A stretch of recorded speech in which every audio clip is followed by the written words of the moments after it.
Olá, boa noite, bem-vindo a mais um podcast aqui da Magnética. Eu sou a Andriele Fontinelli, host aqui do podcast, e hoje eu tô com a doutora Cíntia, médica que atua na área de psiquiatria.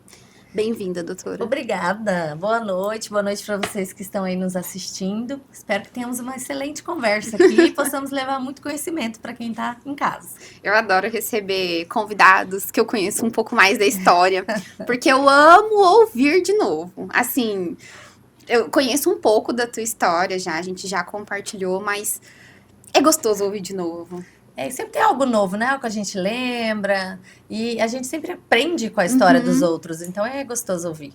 E muda o formato também, né? A gente É, amadurece um pouco mais. aprender ouvindo, é igual quando a gente escuta as histórias dos avós, dos Aham, é pais, gostoso. que contam alguma coisa, assim como com os erros, né? A gente aprende muito. É bom Legal. aprender ouvindo.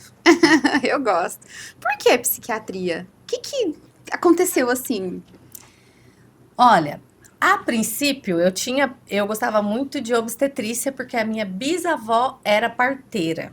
Ali em Colorado, a minha bisavó, ela não era médica de formação nem nada, mas naquela época tinham as parteiras, né? As que faziam parto mesmo sem ser médico.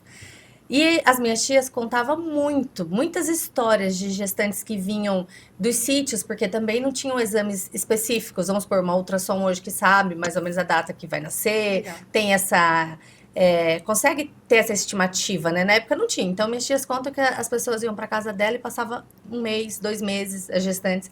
Então, eu pensava, nossa, que profissão linda. Mas, ao longo da minha vida, passei por muitas coisas que eu precisei um dia de um psiquiatra. E aí eu vi o quanto essa área era muito linda. E aí foi quando eu comecei a me apaixonar muito pelo cérebro do ser humano. Como funciona? Por que, que a gente age de um jeito ou de outro? Por que, que a gente pensa assim e não assado? Enfim, por como a gente funciona. E principalmente ali no lado é, da emoção mesmo, ali das patologias, que eu costumo dizer para os meus pacientes, né? Que às vezes a dificuldade das pessoas entenderem o diagnóstico dentro da psiquiatria é porque a gente não é um local específico. Por Aham. exemplo, você tem um hipotiroidismo. Você sabe que a sua doença está na tireoide. Aham. É um órgão, a tireoide ali é o problema, a gente vai resolver. E quando se fala de uma depressão, de uma ansiedade, fica meio abstrato, assim, não tem um local específico que aquilo acontece, né? A gente sabe que por algumas disfunções de neurotransmissores, falta de, às vezes, uma suplementação, uma vitamina, mas enfim. Mas eu escolhi mesmo a psiquiatria pelo meu histórico. E aí eu me apaixonei e vi que eu poderia usar a minha experiência própria, pessoal, para atingir outras pessoas e conseguir ajudar outras pessoas, assim como um dia uma psiquiatra me ajudou. Que gostoso ouvir isso. Eu fico olhando, né, as suas falas lá no Instagram, nos seus stories, você é bem comunicativa. Eu gosto, eu tenho um pouco. Quando eu comecei o conteúdo lá, eu tinha muita vergonha, assim. É, Eu acho que a vergonha que a gente não deve ter, que é mais do julgamento, né? Meu Deus, o que que vão pensar? Mas eu gosto de conversar, eu gosto de falar, principalmente quando é sobre esses assuntos, sobre a vida, sobre como a gente funciona, sentido de tudo. É gostoso demais. doutora, o que te deixa feliz? O que te faz, Hoje, assim, sentir viva, no sentido de felicidade? olha, hoje eu tenho vivido, tenho comentado com o meu marido. Eu acho que viver na felicidade é você. O que eu estou vivendo é você fazer o que você tem que fazer da melhor forma, independente ali do seu resultado ou não, mas você saber que você está se doando para a vida, se doando para o mundo, se doando para as pessoas.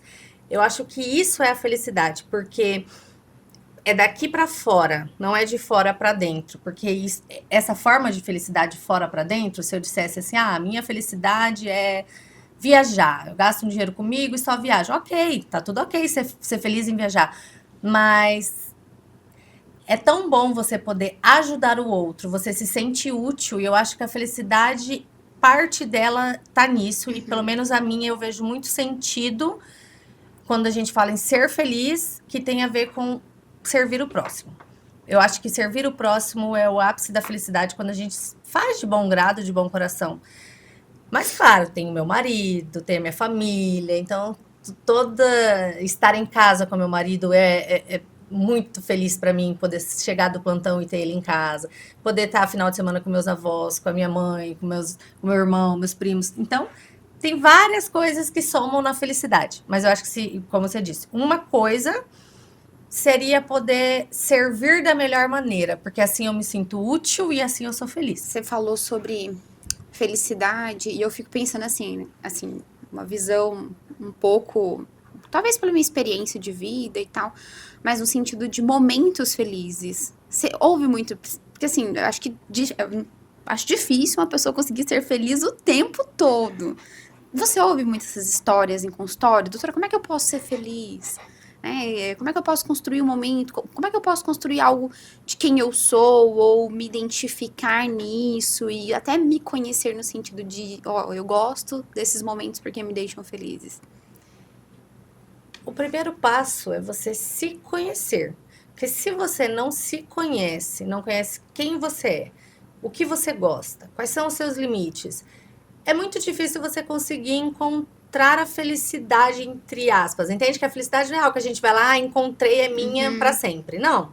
Mas de você encontrar esses momentos felizes. Porque imagina, se eu nem sei o que eu gosto, então qualquer coisa que eu tiver ou não tiver, para mim tanto faz. Mas a partir do momento que você se conhece, nossa, eu gosto mesmo é de estar com a minha família, isso me faz feliz. Você se conheceu e você sabe que isso é o que te faz feliz. Ai, eu gosto mesmo de trabalhar. Para mim, casar e ter filho não tem nada a ver. Eu vou trabalhar porque é isso que me faz feliz. A pessoa se conhece, ela entendeu que para ela é aquilo que funciona. Então, eu escuto isso muito em consultório, né? Principalmente de pacientes, principalmente daqueles pacientes que têm ali o quadro depressivo. Mas aí a gente já entra num quadro assim, que às vezes não depende só do paciente querer ou não ter momentos felizes. Ali já depende, talvez, de uma ajuda com um profissional de saúde, talvez um tratamento medicamentoso ou não. Mas para uma pessoa que não tem nenhuma patologia, eu acho que para você poder encontrar esses momentos felizes, é primeiro você se conhecer e saber o que te faz feliz. O que eu gosto de fazer, o que me deixa feliz, o que me deixa satisfeita, né? É você saber, porque quando você sabe, quando você tiver esses momentos, você vai saber reconhecer e vai saber dar valor neles. Nossa, eu tô vivendo isso e isso aqui eu gosto. Quando você era, assim, mocinha, 15 anos, ali, 10, 15 anos, que a gente tá se conhecendo, né? Conhecendo o corpo, histórias, autoestima, responsabilidade. Você acredita que, de alguma forma, a tua família, né, te influenciou pra te dar esse suporte? O que eles te influenciaram pra, assim, pra potencializar os seus estudos, pra te trazer essa base como médica hoje? Olha, eu acho que para 99% de qualquer brasileiro, né, é a base, a família. A minha mãe, por exemplo, ela trabalhou numa loja aqui na cidade por Aqui em Vilhena mesmo? acho que por 28 anos, na mesma cidade. Nossa, bastante tempo. E ela sozinha, porque daí eu não tive meu pai, o meu irmão, o pai dele, enfim. Ela sozinha criou eu e o meu irmão, ela trabalhava, mandava dinheiro pra gente poder fazer a faculdade fora e tudo mais. Mas assim, é só o salário dela. E ela formou 2 médicos. Então, que legal. Essa base, entre aspas, eu já não precisava de muito mais que isso, né? Ela já me deu foi todo suficiente. o suporte. Foi o suficiente. E realmente foi o suficiente porque nós chegamos até aqui. Então, só de ver o trabalho dela e de quantas coisas a gente sabe que ela não pôde ter, os sonhos que ela não pôde viver para poder proporcionar isso para o meu irmão, isso já é um gigante motivo e nem precisa mais. É bonito isso. A mulher forte. Mulher forte.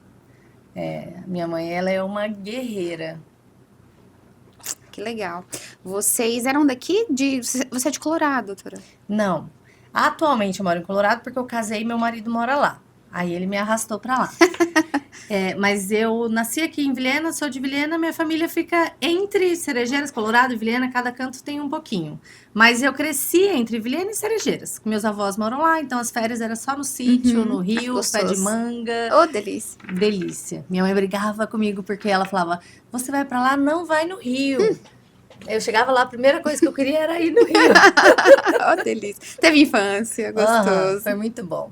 Doutora, você tem, voltando assim, né, a sua infância, enfim, você falou que tinha pé de manga, né, teve uma infância muito raiz.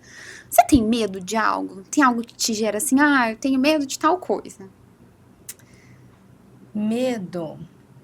Eu tenho, assim, eu acho que é o medo mais comum de todas as pessoas, que é o medo de perder alguém que a gente ama. Fora este medo, eu acho que eu não tenho nenhum, assim, que me paralise, que eu fique pensando sobre isso, porque eu acho que a gente tem que se instalar na realidade, entender as dores inevitáveis da vida e viver ela da melhor maneira que a gente puder, né? Então, assim, o que vier da vida, eu vou estar pronta para encarar. Eu conseguindo encarar ou não, eu vou para a luta. Mas a única coisa que a gente não tem jeito, que é a morte, dela eu tenho medo, mas também não é um medo que... Eu tenho uma certa facilidade também em falar da morte, porque eu vejo que é um assunto muito... As pessoas evitam. Eu acho que porque causa muita dor, ou pode causar muita dor, então é um assunto que as pessoas evitam, mas é o nosso fim, é inevitável. Então eu vejo a morte muito como assim, ok, nasceu, vai viver, vai morrer, não tem muito pra onde a gente correr. Mas eu acho que o meu medo seria isso, perder pessoas que eu amo. E o resto a gente sempre dá um jeito. É que a dor também tá sempre associada como você vê isso, né? Como você vê a vida, a finitude da vida. Eu vejo que médicos, não que são todos, né? Mas que têm mais facilidade em lidar com essas coisas, talvez pela própria ciência, pela praticidade.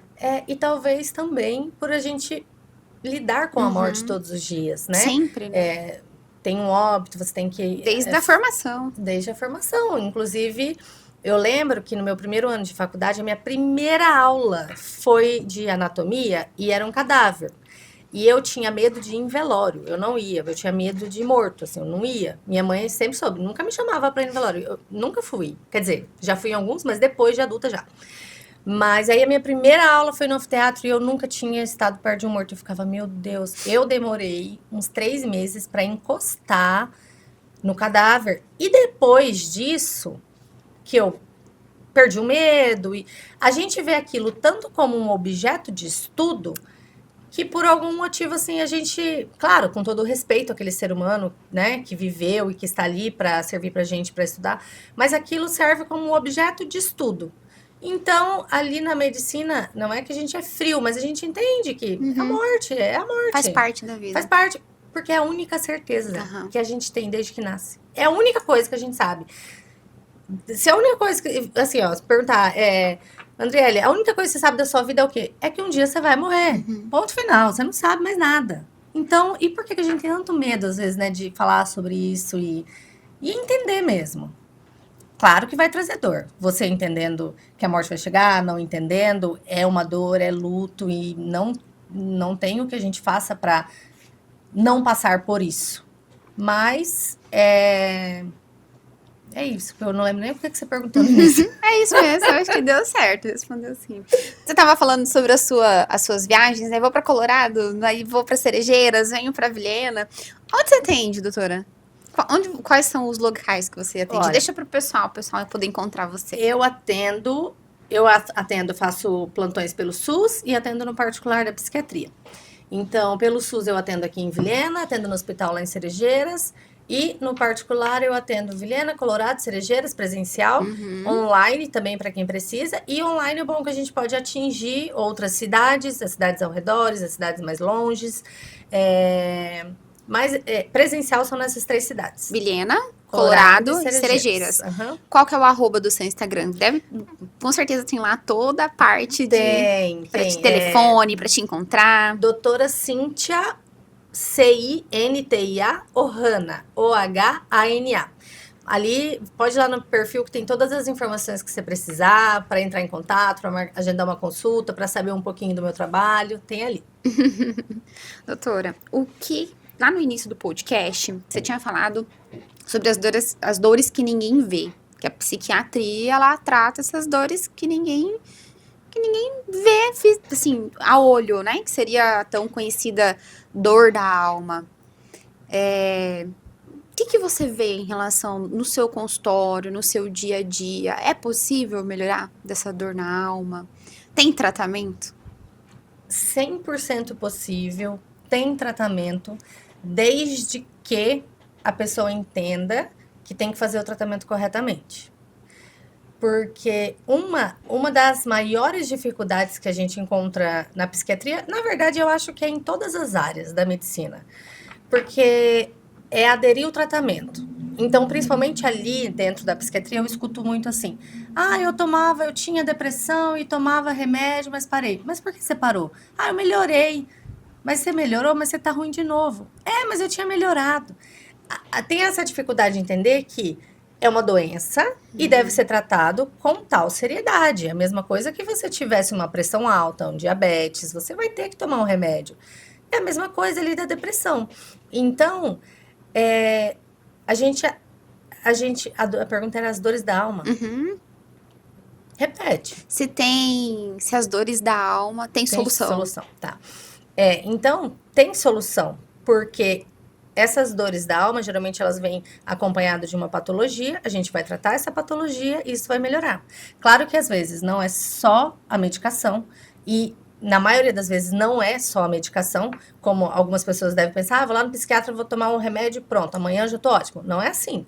Tem uma mudança de estilo de vida, tem a psicoterapia para auxiliar, tem alimentar melhor, atividade física, tem muitas coisas que envolvem para essa dor na alma melhorar.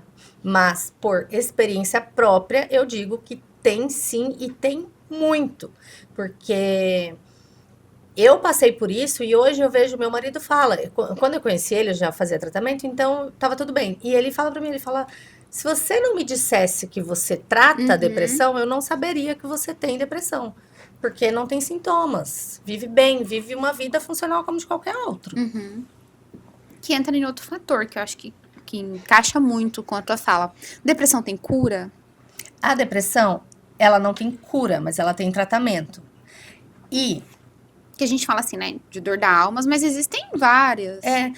porque assim, às vezes você está num episódio depressivo, um período depressivo, porque você passou por algo. Não necessariamente você tenha uma depressão, mas você tem sintomas depressivos. Ah, você perdeu um emprego, terminou um casamento, você entrou ali num período de luto, você vai ficar triste, você vai entrar naquele estado depressivo, mas não necessariamente uma depressão. Daí você vai tratar por algum tempo, logo depois você passou aquela fase, superou aquele obstáculo, ok, vamos tirar o remédio, você vai conseguir sua vida igual. Agora, se você tem depressão mesmo, diagnosticada por um médico, você vai tratar. E você vai tratar talvez o resto da vida, só que olha, muito melhor, eu digo para os meus pacientes, muito melhor um remédio por dia do que a gente viver naquela tristeza, naquela dor profunda, naquela vontade de não viver. Então, o tratamento está aí, existe, funciona e está a seu alcance. Basta a pessoa querer ajuda, né? Você tinha quantos anos quando você precisou de ajuda médica? Olha, eu demorei para procurar ajuda. Eu sofri com a depressão por muitos e muitos anos sem ajuda. Porque eu me encaixo como qualquer brasileiro. Primeiro, a gente até entende que tem algo errado, mas ai, tá difícil a vida, é corrida, tô passando por um problema aqui, outro ali, então é normal tá triste, é normal não querer sair de casa, a gente vai normalizando. Ok, às vezes você tá num período da sua vida onde você quer ficar mais retraída mesmo, você não quer sair muito porque está com alguns planos, alguns projetos, algumas coisas para fazer e não cabe naquele momento você ficar com aquele tanto de gente, sair todo dia, não. Aquele é o momento de sossegar. Mas quando isso é muito contínuo e começa a atrapalhar a sua vida diariamente, isso já é um problema. Quando eu fiz primeiro 2 anos de arquitetura e urbanismo lá em Dourados, Mato Grosso do Sul. Foi nessa época que começou a minha depressão. Eu acho que eu tinha uns 17, 18 anos. Arquitetura antes de medicina. Essa é boa. Gente, eu era péssima, péssima, péssima. Graças a Deus eu não me formei em arquitetura. É cada um mesmo no seu quadrado, sabendo o que faz. Eu vejo umas arquitetas aqui que fazem uns projetos que eu falo, gente, como que ela conseguiu tirar isso do cérebro dela? Um projeto desse, não tem como. Em projeto, até que eu não era tão ruim. Não, mentira. Em cálculo, eu não era tão ruim, mas em projeto, eu tinha dó de entregar meus trabalhos. E não era por não me esforçar, era porque eu era ruim mesmo, eu não nasci para aquilo. E eu morava com uma amiga minha, até hoje de infância, que ela fazia arquitetura e os trabalhos dela eram impecáveis, assim, impecáveis. Gente, eu tinha vergonha. Daí eu falei, mãe, não dá. Se eu formar em arquitetura, eu vou morrer de fome. Ninguém vai me contratar. Eu sou muito ruim. E aí que eu fui pra medicina. Mas foi nessa época que começou ali o meu episódio depressivo. Acho que, inclusive, por essa crise de identidade. Poxa, eu tô aqui fazendo uma faculdade. De Minha mãe, 18 anos, 17. 17, 18. Minha mãe tá lá trabalhando, ralando, pagando. E eu não quero mais isso aqui. E agora, né? Então, nessa época começou. Eu acho que eu fui buscar mesmo, imagina, começou com 17, 18. Eu acho que eu só fui me tratar mesmo lá pelos 25, 26, ou um pouquinho mais, por aí. Então, foram, assim, anos sofrendo. E a depressão, ela tem uma coisa.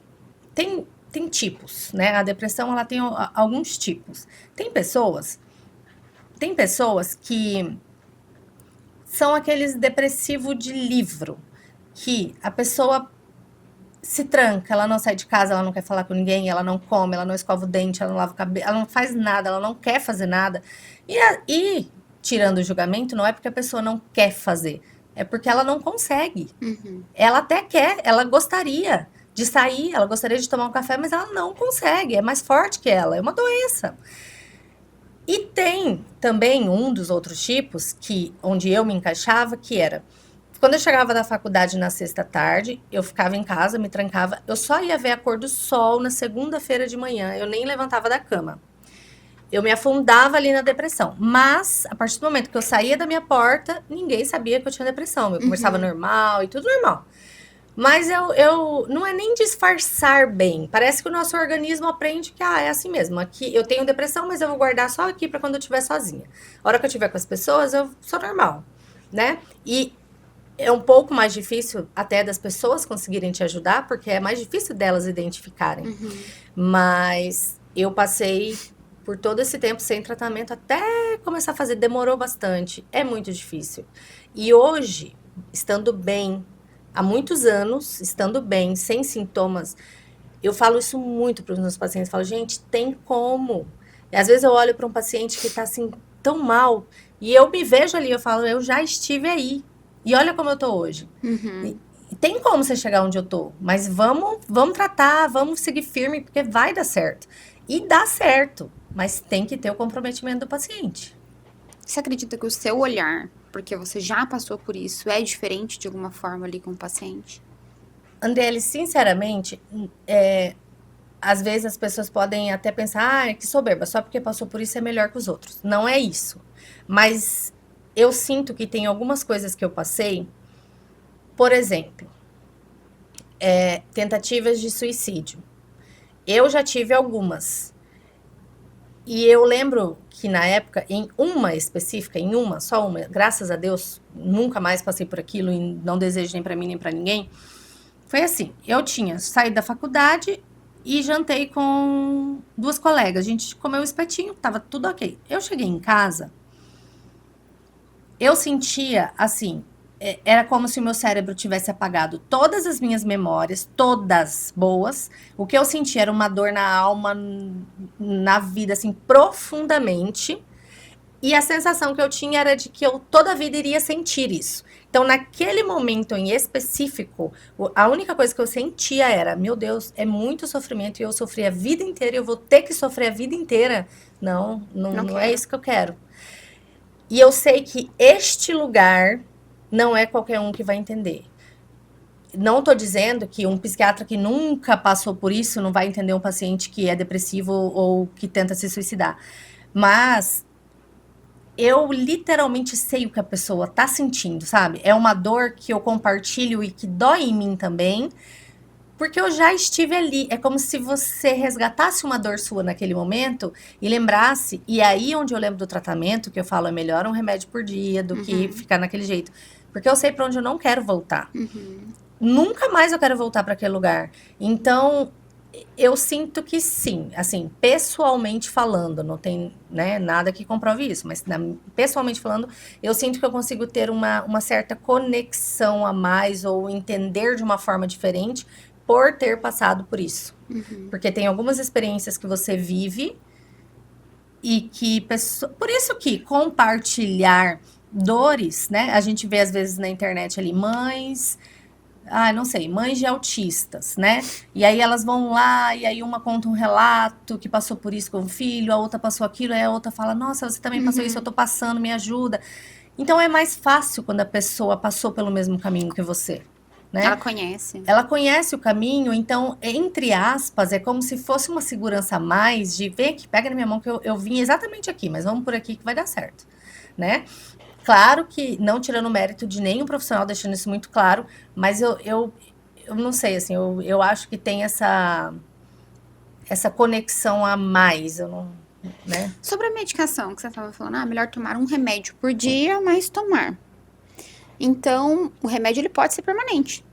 Né? Sim. Porque eu já ouvi isso, inclusive, na internet, de profissionais que falam, mas tem que fazer o desmame. Você não pode tomar remédio para sempre. Olha, o que dentro ali da psiquiatria o que eu vejo. Dá para fazer um desmame? Sim, a gente pode tentar, inclusive com todo o paciente. Em todo, entre aspas, tá, gente? Porque tem paciente que a gente olha e a gente sabe que não vai ter jeito, a gente vai precisar do remédio, principalmente dependendo da patologia, dependendo da forma como essa pessoa progride, né? Então, tem pessoas que a gente já sabe, não, isso aqui, provavelmente essa pessoa não vai ter como a gente tirar o remédio nunca. Tem pessoas que a gente vai conseguir controlar tantos sintomas, então aquela pessoa que entendeu. Olha, eu tenho uma doença, eu tenho que tratar. Eu tenho aqui uma depressão e eu tenho que tratar. Então, essa pessoa iniciou a medicação, ela iniciou uma atividade física, tá comendo bem, tá indo na terapia, cuidando da saúde, tá se conhecendo. Ela foi regredindo tanto os sintomas com o tratamento que chega um momento que sim, a gente pode tirar aquela medicação. Não quer dizer que ela não tem mais depressão. Quer dizer que aquela doença está controlada. Naquele e que momento. talvez ela não precise mais. Mas pode ser que amanhã ou depois aconteça algo na vida dela, que ela tenha novamente aqueles episódios, vai precisar novamente da medicação. Então, assim... E ainda bem que existem medicações. Graças a Deus. Meu Deus, quantas pessoas não estariam mais aqui hoje se não fossem os tratamentos psiquiátricos? Assim como tantas outras não estão, porque não fizeram, ou não fizeram da forma adequada, ou enfim, por qualquer motivo. Então, tem o que ser feito. Eu vejo assim, né, opinião profissional, médica, a gente tem que confiar nos profissionais que há conexão, porque há diferentes opiniões no mercado, independente de ser médico ou não, enfim, as pessoas falam muita asneira na internet, então vão atrás de profissionais que tenham qualificação e sabem o que estão falando. Fica um pouco difícil ali na internet hoje que a gente vê muitos especialistas que não sabem de nada, né? Mas tem que pesquisar antes. Você gostou da postagem? Ótimo, a pessoa fala super bem, soube explicar alguma coisa, muito legal. Mas vai atrás, pergunta para tenta uma indicação, vê se algum amigo já passou, algum amigo já ouviu falar, né? Porque, principalmente, eu comento isso com os meus pacientes, é uma diferença, vamos supor, você vai no médico cardiologista. No médico cardiologista, você vai chegar lá e você vai falar do seu problema do seu coração, o que você está sentindo ali, ele vai pedir uns exames, vocês vão chegar a alguma conclusão, um tratamento e tudo mais. Dentro da psiquiatria e da psicologia, não. Você vai chegar ali com sintomas e queixas extremamente pessoais, profundas e dolorosas, e que te deixam totalmente vulnerável. Então, não tem como você expor e seguir esse tratamento com alguém que você não confia muito. Eu costumo dizer assim para os pacientes, olha, se você foi numa primeira consulta com um psiquiatra, com psicóloga, a primeira consulta você viu que já não, essa pessoa aí acho que não sei, não volta, procura outro, vai em outro, aquele que você entrar e falar, nossa, essa pessoa aqui acho que nós dois vai dar certo. Continua nele. Você precisa dessa confiança, porque senão você não vai se abrir como você deve para o profissional chegar onde ele deveria chegar para te ajudar a fazer o melhor tratamento. Então, tem que escolher muito bem, gente. Tem muitos profissionais. E tem muitos profissionais bons, mas também tem muitos que podem te afundar ainda mais. né? Então tem que escolher bem. Procura uma indicação, pesquisa, vai atrás, não vai no primeiro aí só porque viu um vídeo, porque a pessoa fala bem. Muita gente fala bem, né? Se eu ler qualquer coisa ali, vai parecer que eu sei falar super bem. Mas vai atrás e pesquisa direito, porque é a sua saúde, principalmente a sua saúde mental. E a saúde mental é o que define a nossa vida. Existe alguma forma, por exemplo, eu disse que demorou procurar tratamento, né? Até porque demorou identificar, talvez pela idade, enfim. São muitas coisas que acontecem na cabeça do adolescente que está virando aí, indo para a vida adulta. Mas existe alguma forma de falar assim, olha, opa, calma aí, não tô legal. E se antecipar, usar essa prevenção antes mesmo, né? Identificar quais são os sintomas antes. Existe isso? Depende. Porque minha pergunta pode ser boba também, gente. Eu sou leiga. Não, depende do que a gente está falando. Depressão, ansiedade, burnout. Vamos falar da depressão. O porquê que é tão difícil a gente procurar ajuda? Porque a gente normaliza. Eu, trazendo agora na minha memória, eu lembro que assim, não era todo dia que eu tava morrendo de chorar dentro de casa, trancada. Isso aí já era assim, no episódio final até eu iniciar o tratamento. Era, entre aspas, quando eu já tava lá no fundo do poço. Antes, era uma vida funcional. Hoje eu vim aqui conversar com você, amanhã eu não queria nem sair de casa. Aí depois de amanhã eu ia numa festa com meus amigos, aí depois de uns 3 dias eu já tava morrendo na depressão de novo. Então, a gente acaba que, como não é todo dia e toda hora, então a gente normaliza. Ansiedade. Eu vejo pacientes que têm ansiedade, uma ansiedade bem avançada e importante, mas a pessoa se acostumou a viver daquela forma. Então, para ela, aquela é a forma de viver, porque ela sempre foi assim, porque ela pensa assim mesmo, porque ela é acelerada mesmo, porque é assim, assim, assim. Então, acostuma. E a pessoa nem sabe que existe uma outra forma de viver e muito bem melhor sem aqueles sintomas. Então, na minha história, eu vejo que eu demorei muito para procurar ajuda, porque apesar de estar mal, eu não estava mal todo dia. Então, se eu não estava mal todo dia, eu não estava tão mal assim. Era só uma vez e outra, né? Às vezes triste, às vezes feliz, mas como eu tinha dias felizes. Mas, se tratando, vamos supor, de uma depressão. A pessoa, o paciente, gente, começou uma tristeza sem um motivo aparente, porque a gente tem que diferenciar aqui. Quando você está triste, porque você tem um motivo para estar triste. Quando você resolver aquele motivo, normalmente a sua tristeza vai embora, porque você resolveu aquilo, né? Eu tenho uma conta para pagar, eu tô muito ansiosa, meu Deus, eu não sei como eu vou pagar aquilo. Pronto, arrumei o dinheiro amanhã. Paguei a conta, aliviei, acabou o meu problema. Mas eu não tenho nenhum grande motivo aparente. Aparentemente ali tá tudo ok, mas aí eu ando triste. Meus amigos que eu amo sair com eles, aí eu já não tô mais afim de sair com eles. Eu amo assistir filme, mas agora também já nem quero mais ficar assistindo filme. Eu gosto de almoçar aquele franguinho domingo da minha avó, mas esse domingo não vou não, que eu tô cansado. Você vai se isolando aos poucos. Você pode se perguntar, mas o que está acontecendo? Por que eu não tô mais? Por que eu não quero ir? Por que eu não tô gostando de fazer tal coisa? Tá acontecendo, né? E a gente volta naquela questão do autoconhecimento, de você se conhecer. Olha, eu sou assim. Se eu tô agindo diferente, mas peraí, que mudou alguma coisa? Será que é só a vida mesmo mudando as coisas ou será que tem alguma coisa errada comigo? Agora, as pessoas de fora também podem perceber, porque muitas vezes o próprio paciente normaliza, acha que tá tudo bem, e quem tá de fora fala, fulano, acho que não tá tudo bem, né? E aí entra aquela questão das pessoas terem medo de dar pitaco na vida dos outros. Mas, gente, quando se trata de doença, às vezes você pode salvar a vida de alguém.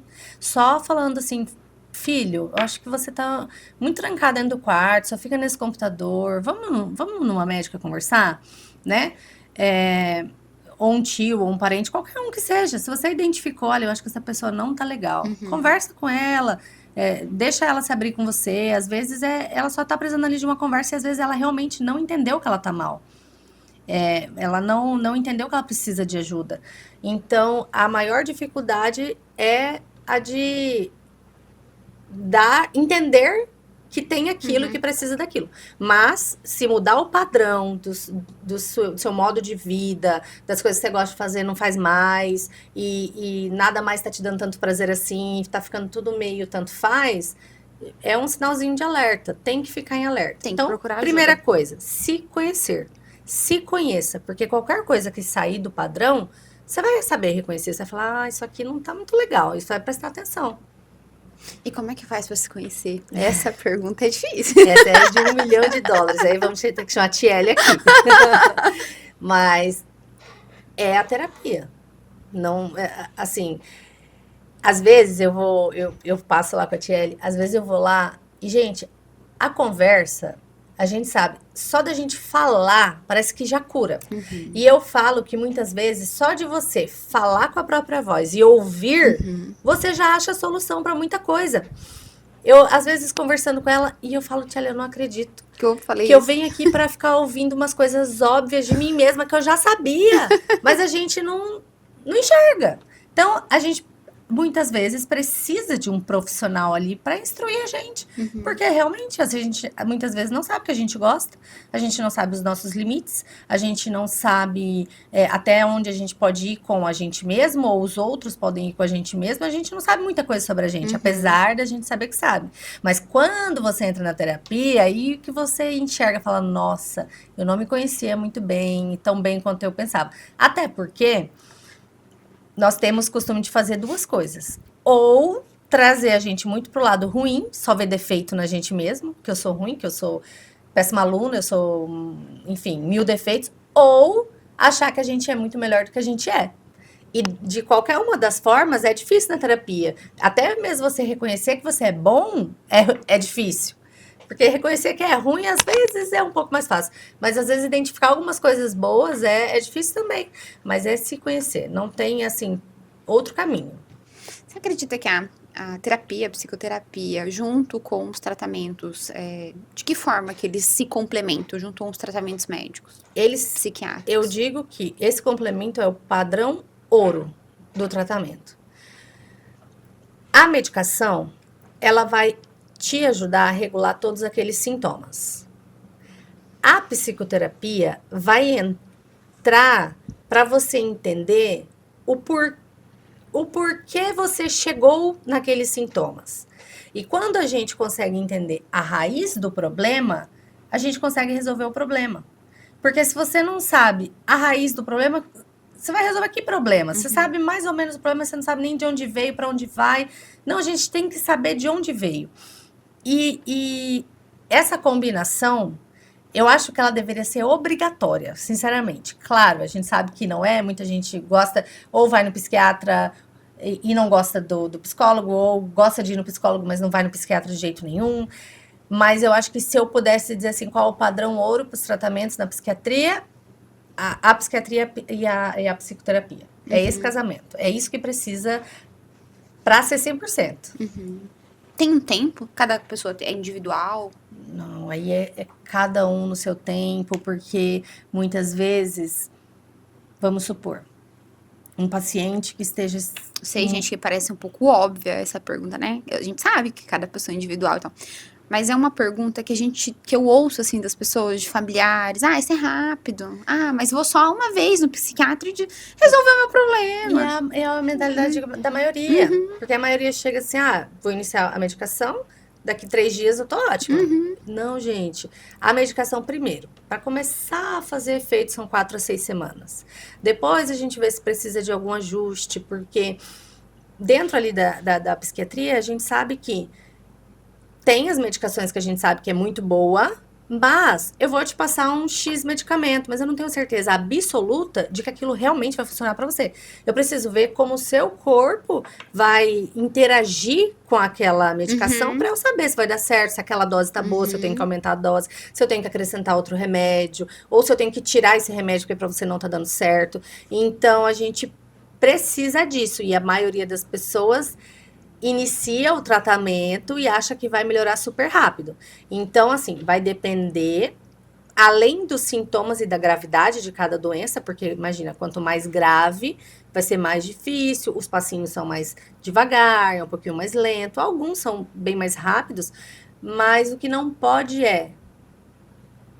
você não pode começar o tratamento pensando, eu tenho que ficar bom amanhã. Você tem que iniciar o tratamento pensando, não importa quanto tempo vai demorar aqui, mas eu vou fazer o possível para melhorar e eu vou melhorar. E é esse o caminho. Porque se a gente só pensar em ficar bem, imagina, daqui 4 semanas a gente tem que fazer um ajuste de medicação. Porque, você chega lá e fala assim, doutor, olha, os meus sintomas melhoraram um pouco, mas eu ainda tô tendo aqueles sintomas ali, ficando triste, me tranco no quarto e tal. Eu entendo que se melhorou um pouco, mas não tá bom aí, então vamos ajustar essa dose aí, vamos subir um pouquinho. E aí, se o paciente não volta para fazer esse ajuste, pensar que aquela medicação que eu passei já foi a solução, ele vai passar o resto da vida dele ainda tendo sintomas e pensando que os tratamentos não funcionam, que não dá certo. Outra coisa, esses dias eu ouvi de uma paciente, ela estava tratando comigo ansiedade, graças a Deus está super bem. Para vocês terem ideia, ela não conseguia dirigir na cidade porque vê muito carro e logo ela já estava dirigindo pela cidade, super feliz, assim, eu fico muito feliz com a progressão dos meus pacientes. E ela comentou comigo, ela falou, doutora, eu tenho uma colega de trabalho que ela é extremamente ansiosa. E ela foi me contando alguns relatos que eu falei, gente, essa menina precisa vir no médico. Ela falou, eu já falei pra ela. E ela me disse assim, a minha paciente falou, e ela me disse, eu falei pra ela, vamos lá que eu vou levar você lá na minha doutora. E ela falou, não, eu não quero ficar dopada. E aí a minha paciente falou assim, mas olha pra mim, eu não tô dopada, eu tô tratando a ansiedade, olha como é que eu tô, funcional. Só que mudou que eu não estou mal como eu estava. Acelerada além do normal, preocupada além do normal, mal, né? E ela bate na tecla que não, eu não quero ficar dopada. Então, a gente vem de um histórico onde o paciente, na psiquiatria, toma muito remédio, é tudo doido, é tudo desregulado, então vai ficar só dopado, vai tomar remédio, não vai nem conseguir pensar direito durante o dia.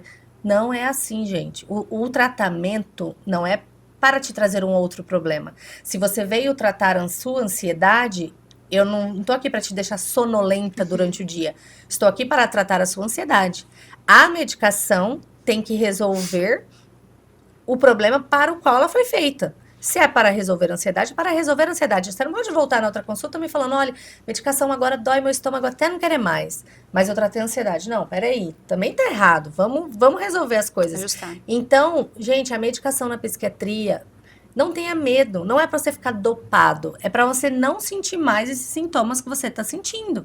Esses sintomas de ansiedade, de depressão, de burnout, enfim, de qualquer insônia. Tem tanta gente que sofre com insônia e a gente sabe que a insônia... Se você não dorme bem, imagina como é outro dia, o cérebro não funciona direito, você tá cansado, estressado. É um problema puxando o outro, né? Então a gente tem que resolver as coisas.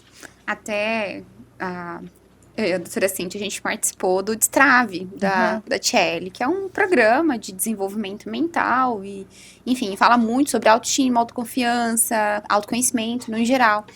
E uma das falas da Tchelle é essa, né, a Tchelle é psicóloga, que é a mentora ali a gente sabe que psicólogo não gosta de chamar de mentor, mas assim, ela é mentora porque ela nos ensina nesse sentido, né? Nossa prof. Nossa professora lá. E ela fala uma frase muito legal, que ela vai assim, autoconhecimento é pra sempre. É pra sempre. Então, é comum as doenças, levando isso, né, eu queria uma opinião sua, claro, opinião médica, vou aproveitar, né, que a doutora tá aqui, mas no sentido de que parece que as doenças mentais, elas são mais demoradas mesmo, né, e requer até não uma força, assim, mas requer uma certa... olhar aquilo com calma e ter momentos assim, né, de que hora eu vou estar melhor, hora não. E eu acredito que essa lentidão, às vezes... Aliás, na maioria dos casos é onde a pessoa não tem um apoio ao redor, onde tem aquele preconceito ao redor, né? Porque, como eu disse, é muito mais fácil você entender que a fulana tem câncer de mama e teve que tirar a mama. Você está vendo, tem um peito que tem, o outro não tem. Então, você sabe, nossa, essa pessoa tá doente. Não. Aquele ali tem depressão, ele não quer nem sair do quarto para trabalhar. Nossa, pelo amor de Deus, como é que tem que trabalhar? Como que não vai sair do quarto? Esse menino também não quer fazer nada mais da vida. É doença. Então, quando a gente tem o apoio dos próximos, né, familiares, marido, esposa, mãe, tio, que seja, é mais fácil você conseguir progredir. Porque o peso, de certa forma, parece que fica menor, parece que você consegue compartilhar esse peso, sabe? Aquele dia que você tá mal, que você não quer falar com ninguém, a sua tia vai entender, ela fala, nossa, hoje ela não tá muito legal, vamos dar uma força aqui, vou fazer uma comidinha que ela gosta. Agora, quando você tá num ambiente onde as pessoas não te entendem, só te julgam, E o que é muito triste, eu atendo muitas mulheres e eu fico triste em falar isso. Eu atendo muitas mulheres que passam por ansiedade e depressão e que os maridos julgam muito. Ah, você é uma preguiçosa. Ai, mas olha aqui, você não quer fazer isso. Nossa, vamos, você não quer sair nem para jantar, pelo amor de Deus, que casamento é esse? Não ajuda. Então imagina, a pessoa já está sofrendo por conta da doença. E eu te falo, é uma doença que a pessoa não quer ter. Aliás, nenhuma doença ninguém quer ter, né? Mas assim, eu lembro que quando eu estava muito mal por conta da depressão, eu falava, Deus, mas eu não tenho nem motivo para estar triste. E muitas vezes eu não tinha mesmo. Eu não tinha motivo para chorar, eu não tinha motivo para estar triste. Assim, estava estudando, minha vida estava encaminhando, mas eu vivia triste, querendo chorar e querendo morrer. Então, aí você já tá com aquela dor que você não quer sentir. Você gostaria de estar vivendo diferente. Porque você vê todo mundo vivendo a vida e você lá, estagnada, parada dentro de você mesma sem conseguir se mover. E uma pessoa que você ama ainda te julgando todo momento, é muito difícil o tratamento desse paciente. Então, assim, a progressão do tratamento do paciente também depende do redor dele. Por isso que, ainda mais, cada um vai ter seu tempo, porque o externo, próximo, influencia, né? Vai contar. Então, é muito difícil, gente. Olha, eu falo com o Rodrigo assim, eu gostaria que as pessoas entendessem que tem jeito, sabe? Gente, tem jeito. Procura um profissional de saúde, procura um psicólogo, procura um psiquiatra, vai lá no postinho de saúde, conversa, fala que você está sentindo isso. Tem o que ser feito. Não fica pensando que você está aí acordando, na hora que vai trabalhar, o coração começa a palpitar, você não sabe o que você faz, você fica, parece que não tem lugar dentro de casa e sua frio e dói o peito. Não pense que isso é normal. Não é normal. Procura ajuda, porque tem como viver sem isso. Antes de começar o podcast, a gente estava falando sobre as multi-especialidades dentro da medicina, né? Eu vou ratificar a pergunta que eu já tinha feito, doutora. As doenças mentais, elas vão pro corpo de alguma forma? Sim, elas se somatizam. Por isso que a gente fala, como eu disse antes, uma coisa vai levando a outra.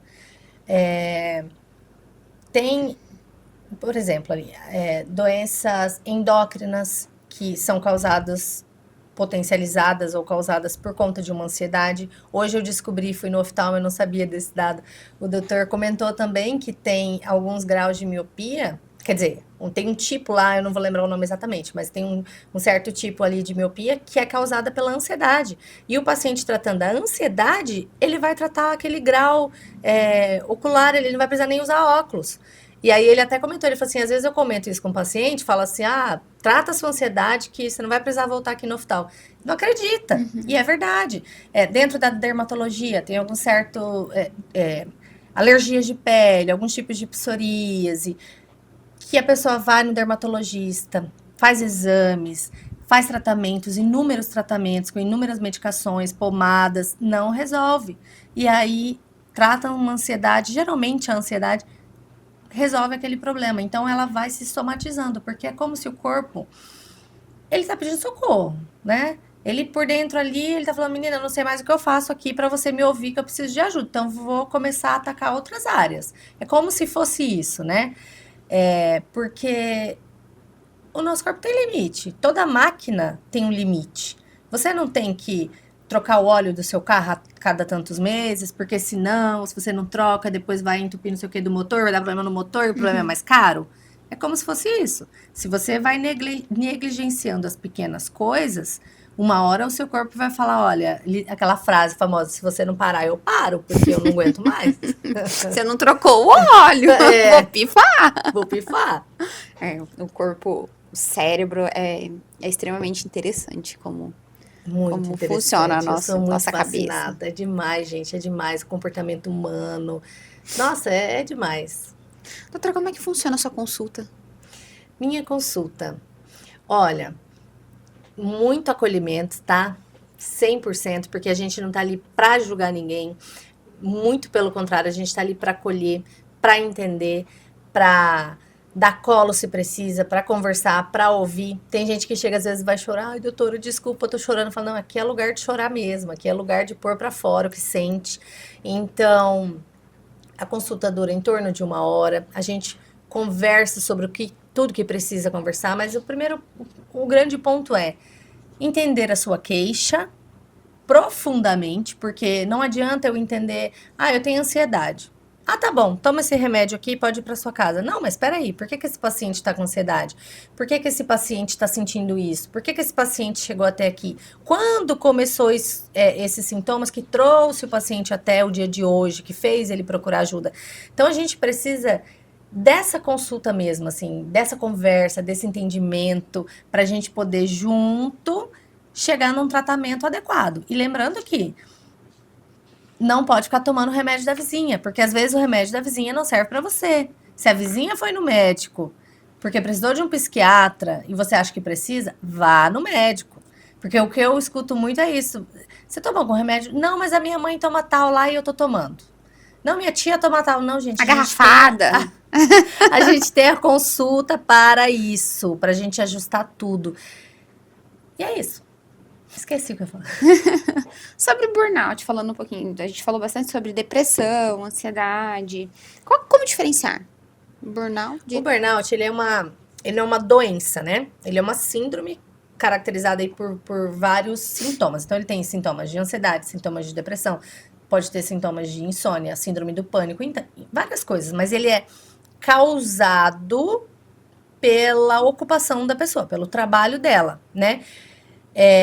Sobrecarga, patrões, assim, geralmente é a liderança, né? A liderança que não entende o tempo de descanso, que não entende os limites dentro da empresa, que não entende os favores que pede, que não entende até onde aquele funcionário pode ir ou não, até onde ele pode exigir daquele funcionário ou não, ele sobrecarrega aquela pessoa. Aquela pessoa tá ali dentro de um ambiente onde ela não é reconhecida, onde a sobrecarga para ela, fim de semana ela tá em casa o tempo inteiro, tem alguém ligando. Então, essa pessoa não consegue descansar nunca. Ela vive numa pressão dentro do trabalho que ela não consegue desligar do trabalho e ir para casa. Ela tá sempre trazendo o trabalho para casa. Por quê? Porque a gente precisa trabalhar. E se o nosso chefe manda a gente fazer isso ou aquilo, a gente não quer correr o risco de perder o emprego. Então, a gente vai fazer. Só que isso traz certas sobrecargas. E chega um momento que essa pessoa tá tão saturada, que essa pessoa tá tão cansada, que essa pessoa tá tão esgotada, que pode ser um daqueles exemplos que eu falei, que a hora que a pessoa dá hora de trabalhar, ela já começa a suar frio, ela nem entende que é por conta do trabalho. Mas deu a hora ali de ir pro trabalho, ela não sei, já fica... Os pacientes falam que é uma sensação de sufocamento, assim, parece que a pessoa vai se sufocar, mesmo tendo ar, não consegue respirar, tem que trabalhar. Então, o burnout, ele é essa síndrome que é causada por conta do trabalho. E o tratamento, se o problema é o trabalho, é a gente afastar do trabalho. Tanto que agora, se não me engano, dia 27 de abril, entra uma norma NR01, que todas as empresas, a partir que tenha um funcionário, elas têm que se adequar a essa norma para prevenir as doenças ocupacionais e o burnout. Doenças ocupacionais de qualquer tipo, né? Uma pessoa que trabalha no local que tem muito ruído, tem que ter abafador de ruído. Uma pessoa que trabalha no local, tem que ter ali, assim, a tornozeleira, a luva, o óculos, tem que proteger esse funcionário para ele não desenvolver uma doença por conta do trabalho. Essa questão sempre teve, né? É meio uma vista meio grossa, mas sempre teve. Mas agora entrou a questão também da saúde mental, para prevenir depressão, ansiedade, burnout, porque o burnout, mundialmente falando, se eu não me engano, foi um dado ano passado, ele trouxe, não vou lembrar o dado exatamente, mas algo entre trilhões de dólares gastos com afastamento de funcionários devido ao burnout.